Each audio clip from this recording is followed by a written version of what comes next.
The theory of climate change and global warming has been the subject of much controversy over the last 50 years. The science community is still divided over whether or not humans are causing climate change.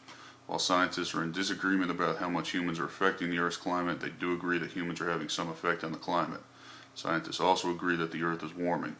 Global warming and climate change have become one of the most important issues in politics today.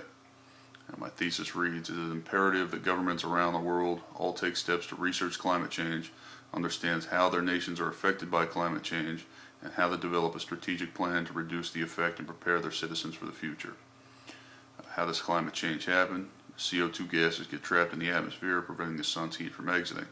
As the atmosphere heats up, ice melts, further heating up the Earth. What are the effects of climate change on government?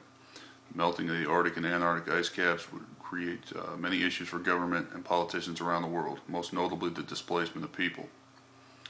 How must governments respond to climate change research? Governments must analyze how climate change is affecting their area of the world in order to prepare for its effects. Over the last 20 years, governments around the world have begun working together to reduce their nation's effects on the environment.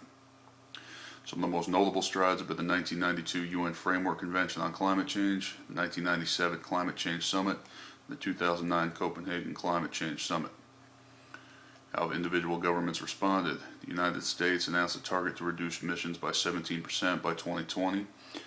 China created a similar plan to reduce emissions by 27% by 2020.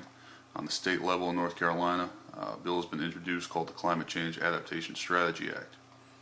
In conclusion, all world leaders and governments must dedicate time and resources to analyzing and researching climate change data in order to best prepare their citizens for its effects. In addition to researching and understanding the effects of global warming, world leaders must create policies to reduce their nation's effect on the environment.